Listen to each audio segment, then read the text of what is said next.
Welcome to my channel AI Basics with AK. Let's revisit what we have learned so far. In the first installment, we have delved deep into the fundamental distinctions between human intelligence and machine intelligence. In our second video, we have learned that it is not human versus machine, but it is rather human and machine. In our third video, we have ventured into the landscape of what is AI, which is nothing but mimicking human intelligence. And then we understood, okay, what is machine learning and then the deep learning aspects. And also, we have understood the landscape of data science, where a fundamental different set of diverse skills are required, from data engineering skills to data science skills as well as to a business analyst skill. Which is fundamentally required to create a machine that can mimic human intelligence. So far we have gone through this piece. Now, at this point, many of us who are embarking a career in this field might be wondering, why should we begin our career as a data analyst?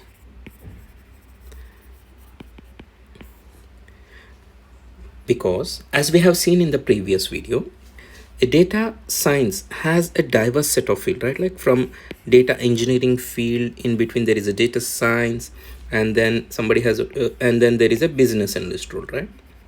Now, what does data analyst do is that they will try to understand what is data, and they try to learn what is being asked for, what is seeked after, and what the company has.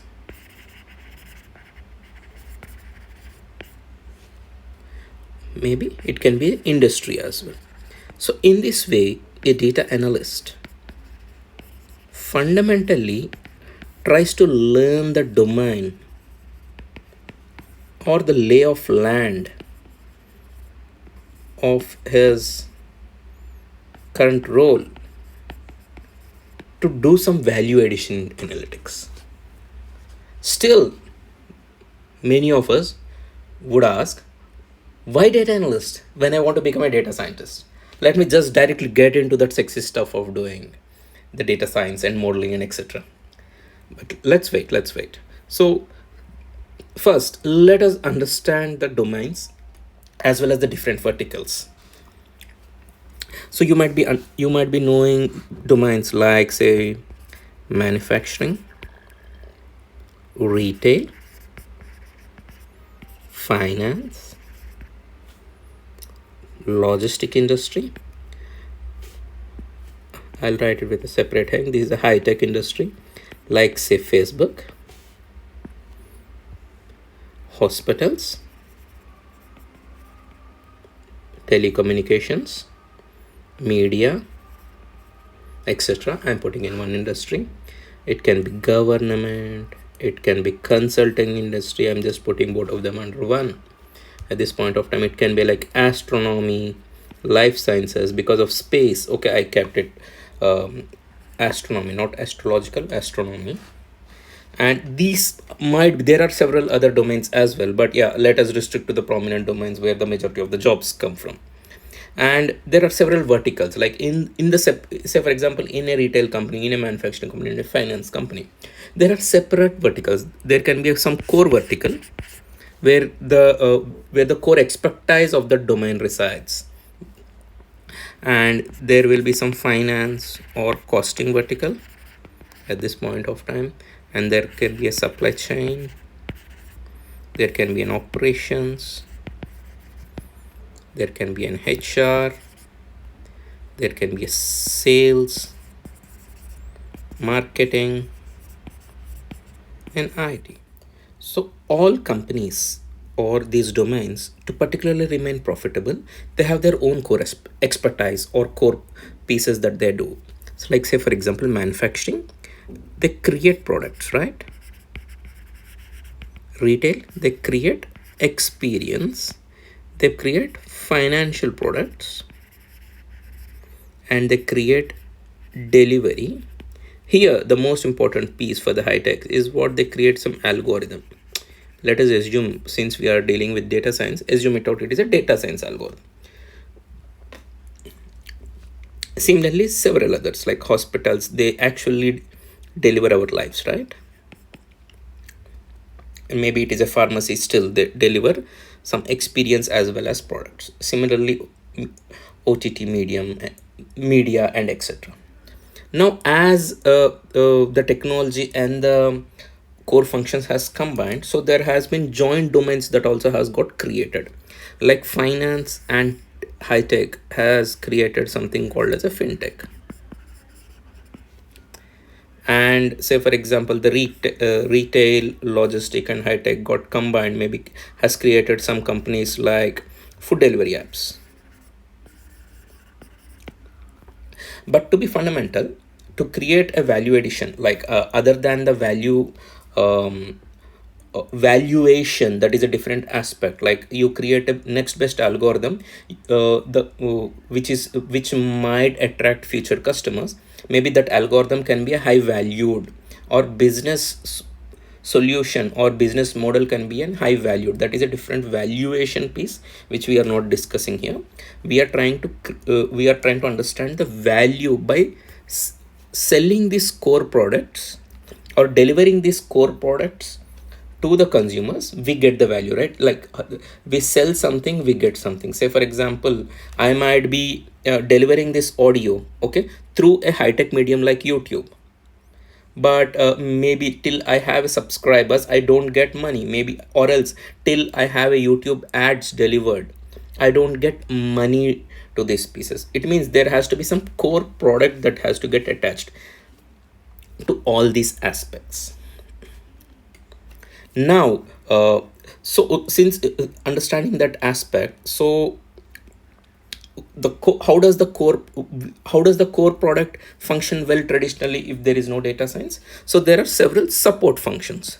These are all called support functions: finance, costing, supply chain, HR, sales. Sales can also be a support, or else it can be a part of core function, but I prefer to keep it sales as a support function, and marketing and IT as well. Now, understanding these support functions, now how analytics does is that, or a data analyst try to understand how does these support functions help the business or its particular domain. Say for example, as an example, like how I wrote in a previous blog, in the the company wants to reduce or the inventory cost, or the company wants to sell to the customer with an optimal cost kind of a thing. So at that point of time, a data analyst has to understand how does the existing supply chain and operations works together to create a value for its own domain kind of a thing. So since now broadly I feel that the importance of understanding this domain as well as its support functional expertise is more important for any comer, and these are called horizontals, which I have kept it out. That's why you would have seen some job descriptions as supply chain analytics, HR analytics, sales analytics, or marketing campaign analytics person. And there are not a domain expertise, but there is a depth of domain. A person might be having a knowledge, a supply chain analytics person might be having an in-depth knowledge in a retail or a manufacturing industry. Or say for example, a person also can change the industries if they are part of one horizontal as well.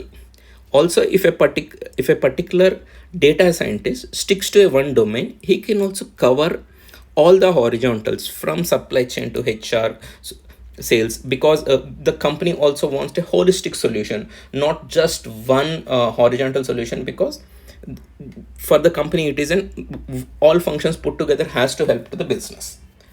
So I hope you understood the broader aspects of the domain as well as the horizontal functions. It's not just modeling, but once we understand that we have to create value for these companies or domains with the help of the support functions, it is very good. But most of you would be saying it out that, okay, Facebook, what does Facebook do? Yes, the core product is algorithm, right? Or else say for it can be like in general, X, Instagram, say for example, the Instagram, the core product when it started, it is algorithm, because we see the reels which we want to see it out, or else which we frequently see together. But however, apart from that, inside the company there might be some support functions as well that help this core product. It can be sales and marketing, right? Somebody has to sell these pieces to the audience.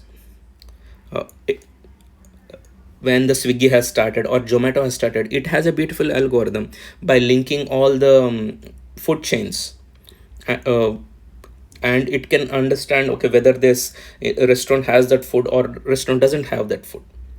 But initially when it has come, it has used sales and marketing strategy by giving freebies to the people, like, okay, you order one, you will get a 50 rupees off, maybe first three orders are free for you. So that's how the different support functions also support your core product or core algorithm that has been created for in tech industries as well. So it's not just one part, there are several parts, and several parts works together for a particular domain to help. So let me just stop it here. So this diverse array makes it apparent that understanding the business domain is essential before producing any analytical solutions. Also, we have to understand that analytics is not just understanding these domains or understanding the data behind it. It has its own depth, which we have seen it in the previous videos. Like, it can be basic descriptive statistics, which I am mentioning it right now, but eventually from basic descriptive statistics somebody has to go to predictive and prescriptive algorithms. And usually how we do is that traditionally we start from a rule based to a machine learning, and if it's further if it is good, we move it to the deep learning algorithms. However however there is a transition, right? Like how we progress from a rule based to an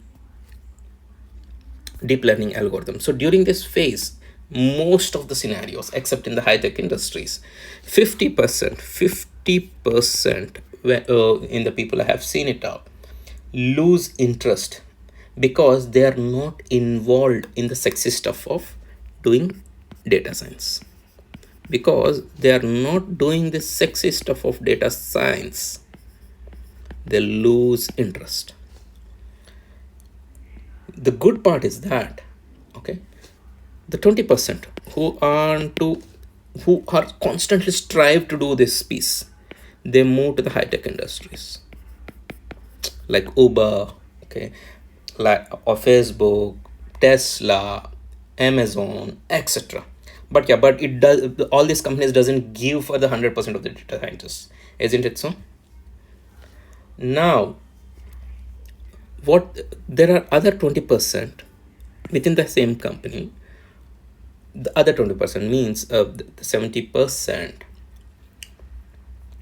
and now the other 20%, what they do is that since they want to do the sexy stuff, they try to replicate what others are doing. Say for example, somebody is doing, say some other industry, say for example telecommunications industry is doing, say RFM modeling. They try to replicate the same RFM modeling, might be in banking or maybe in retail, which might be good, but which will help the companies because it gives a perspective also for them, which is a very good way to start. But actually only 10%, I have seen it out, they try to engage with the business.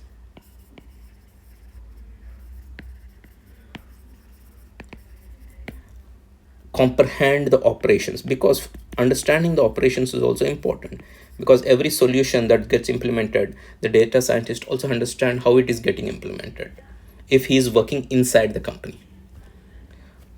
With these things, they try to create original use cases that are relevant for the company.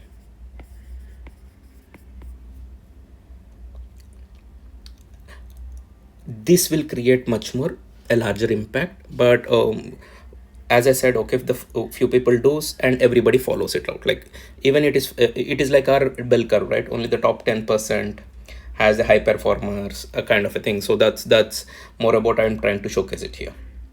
But we have to understand that this trend is not just isolated to in one location, but we have seen it out these trends across globally.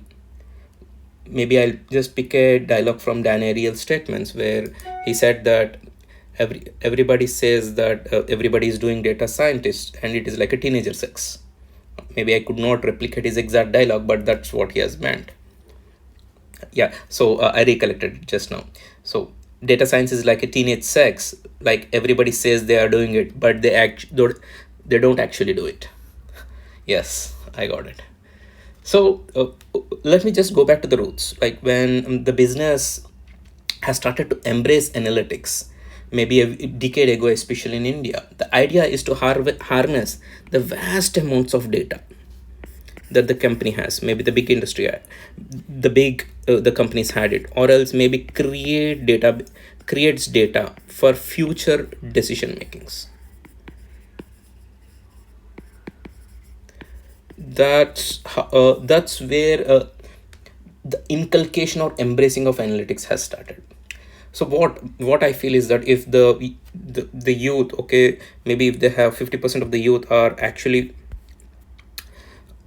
just losing the hope of becoming a data scientist and not trying it out, kind of a thing, um, uh, what happens is that you should not think that data science is a backend function, but it is a strategy driven force. When that's how these top 10% of the people are doing it.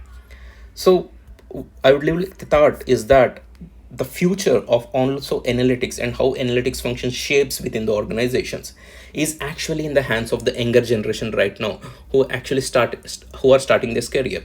They have to be more curious towards their domain. They have to very inquisitive, and they have to start questioning it. That's it for today.